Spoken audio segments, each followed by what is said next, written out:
Hey guys, Tracy Pelfer here. Back in the middle of February, when I was on my hiatus, I was still recording and listening to messages, and I heard Mike KEKEL say in one service in Graham, Washington, that he was going to preach at the Lacey Church in Washington. He had a stipulation for preaching there that if the pastor and his gang there over in Lacey, if they got 100 people in a service, then he would come preach. Now, I'm not going to tear that stipulation apart too much. I know part of it is probably just fun, but apparently he wasn't going to unless they did that because he didn't go prior to that. So 100 in a service for, I think, a technically new work. So again, we have a comparison to me, a contrast and compare. When you have these controlling church leaders who want of the people under them to be doing what they don't do and have never done. KEKEL has never, in and of himself, led a group of people that weren't Bible school students and already a whole cadre of people ready to go out. He has never done that from scratch. It's kind of crazy to me when I hear these things now being out. It's a lot. And there used to be a lot of that. I don't know if it goes on as much now, but I have heard some of the local churches where the pastors will tell the people in the church. I heard that when I was looking through Howard Geyer's services. He said he was going to give someone a Thompson Chain Reference Bible if they brought the most out. And I think I've shared some from St. Louis with Devonshire and different places where they give gift cards and whatnot. So incentivizing bringing people to church. That sounds corporate to me. And it did when I first was faced with that. Like I said before, I got reached in the Air Force. I was already claiming to be a Christian, but of course I wasn't the right kind according to NTCC. And it was the Ashmores. And I don't recall him doing anything like that. But when Ted Keyes came with his wife, straight out of the Bible school, this was approximately the last couple months of 1989. They started this whole thing of we had to carry little notebooks and pens and write people's names down, and we had to give an accounting of whether we saw them again or not, and mark off, and after so many times, I think 3 times, and they were booted off the list, and we were to just leave them alone. I had a very difficult time with that, and I always did. I never liked that at all because it is very corporate. It is corporate. It's how businesses go after people in a lot of their marketing schemes. And that is exactly what it came across as. Gone was the just organic, natural way of meeting people and of talking to them about God.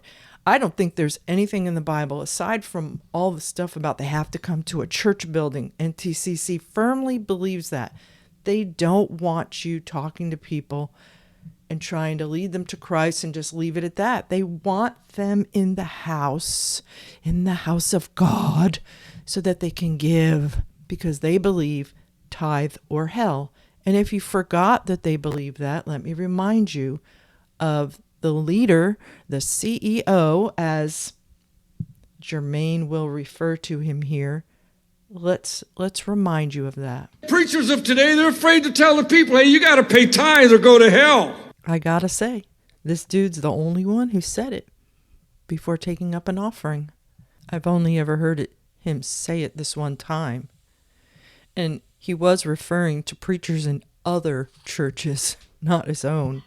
And so I think we need to remind all of the churches and all of the people that are in the churches and that will ever go to the churches what the belief is of this organization, and they will try to coerce you and manipulate you through, I can't even call it the preaching of the Bible. They're just trying to tell you what to think. And they're going to dredge up verses to support what they want from you, which is your butt in the seat and your wallet open every single time the church doors are open. Let's let KEKEL finish the rest of what he was saying about tithing. If you don't pay tithe, you're going to hell. And also, It's that simple. As God said it. And if you don't, you're a God robber. You might as well put the gun to God's head and say, I'm going to kill you if you don't give me all your money. so Mr. Germain, in having the offering taken up in his church, he kind of left this part out. So I'm just helping you out there, sir. Praise God. It is good to be here. Amen. We have a few visitors in the house of the Lord. Yep, it's a thing. They all say the house of the Lord. As I told you, a pastor is coming in to preach for us, but he came here with his wife. And now Pastor KEKEL, he's our pastor. He's the CEO of our organization. If you see me trembling, there's a reason. If you see me trembling, there's a reason. This is that hierarchy that's always been in place. It's always been this way. If the leader of the corporation comes around, it's sort of like when a general shows up on a base somewhere. All of a sudden, like there's nothing else to do, they start painting rocks and painting buildings and tidying up the place. And the general should tell them ahead of time, don't start doing stupid stuff and spending money on paint and things and taking people away from the mission just for my eyes to get. You either do this all the time, keep it clean, keep it painted, or don't do it at all. I mean, what's the point? It's such a show. I stress about everything being just right. You know, why does he do that every week for the people that come there? Does he stress to that level? Because the least among them should be the greatest, not the greatest being the greatest. It's so backwards and it's so upside down. He said he was trembling. He's joking, but he's serious. He wants everything. I'm sure he was stressing the night before. I'm sure he was just trying to make sure everything was shipshape. And I know that because he said that about trembling and because I've been in that situation before, but he goes on further to say, He's my pastor, so I have to be on my best behavior today. Again, funny, but it's not, because there's truth laced through that. And so all of you church members, you really love me. You know how I know you love me? You all came in on time today. Oh man, that is a big thing in NTCC. They don't just want you there. They want you there on time. And if you're not on time, I've shared the clips of KEKEL pointing out people that came in late.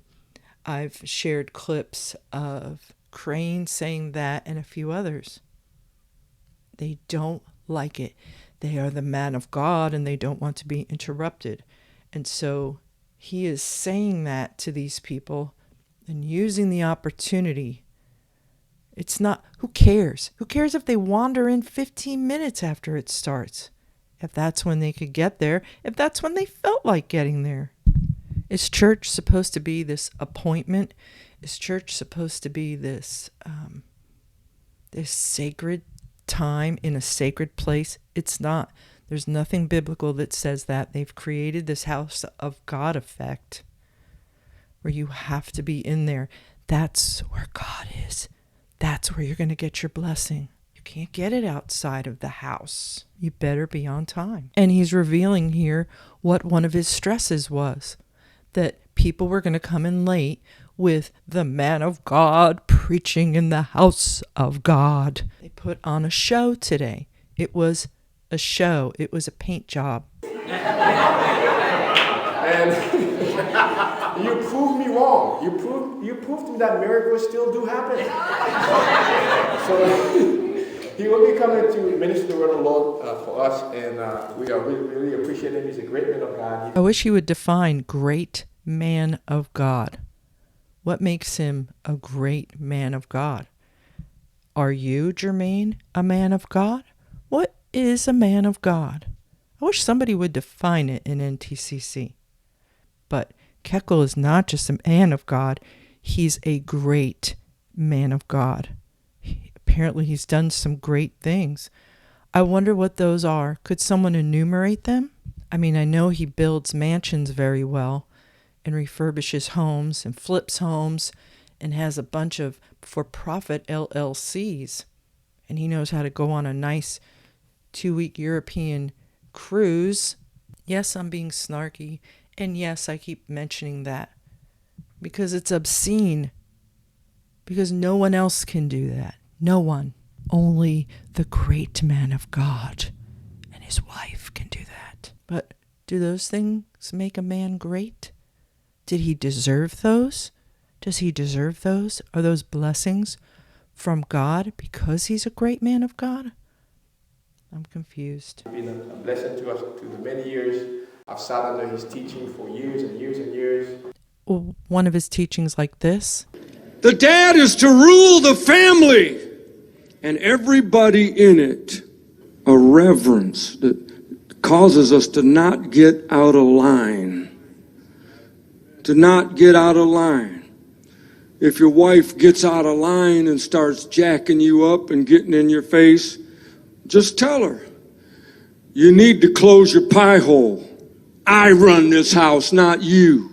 You got the guts for that? Well, you have to be nice. You can't be nice about this stuff. Nice doesn't work. This is obscene. I grew up in a home where I was verbally abused and beat all the time. Nice works. Love works. Come on forward, sir. We'll turn over the service to you.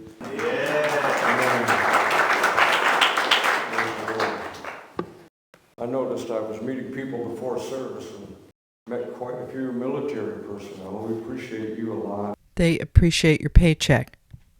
I'm not saying that each that KEKEL personally doesn't appreciate the volunteerism of the military and those in it. But what they appreciate about you most is your easy compliance and your steady, awesome, wonderful paycheck. But thanks for having us. And I told him, he asked me, you're going to come preach for us? Always, Reverend Germain is always on my case. When are you going to come preach for him? When are you going to come preach? You know, not that I'm not, it's like I'm not doing anything right. Why did he say that? He has no problem going down to Glendale, where his new big home is that he's renovating. Lacey, Washington is pretty much across the street from Graham. Come on, man. I guess it's because he's a great man of God who's very, very busy. I have other services and things to do, and he's always on my case about it. He has other things to do. I thought he was a preacher. It's kind of easy because you have church at 1:30, and ours is at 10:30, so we're done. We can still come over here without missing anything in our church. Oh, yeah, because when he went on that 2-week European cruise, I know he quickly darted somewhere to go into an NTCC church. He was very concerned about missing what was going on while he and his wife were over there traipsing around looking at old churches and artifacts. Very important for the work of the Lord. Very important. He does not want to be taken away. He did come back, too, after that cruise and got on people for missing Sundays. What did he do during those Sundays? Doesn't want you to ask. Don't ask him. He'll have a word for you, and it won't be nice. It's just a crock of doo-doo. It's the subtle ways. You know, people want, you think cults come out and they punch you in the face with it? Maybe sometimes they do. Sometimes KEKEL has and does. But these are subtle ways. And if you miss them, then you're slowly being indoctrinated. Those people sitting there in this church in Lacey are learning. This man is very important. He had things to do. Fortunately, our service is later in the afternoon, so he didn't have to miss anything in his church. He didn't have to miss going home and dusting all his guitar collection or anything. So fortunately for that. And I said, well, I picked a really high number. I said, well, you had 100 people in there. I'll go. I figured I wouldn't hear from him for about 5 years. Not really. Maybe he's partially revealing what he thought. Maybe just to push him off, he said, when you get 100 people. Because at the very least, he would get 100 people that would, possibly a good percentage would pay tithe to the organization. Because the tithes that are paid locally, a percentage of that goes to Graham. So the organization doesn't lose out if Germain gets 100 people. Now, whether he keeps that number up there, that's a whole other thing. They might have just had a push just so that they could get the very great man of God to come and preach from the throne room of God, the words of the Lord in the house of the Lord. But you had 100 people. Yes. And KEKEL himself can't do that and has never done that.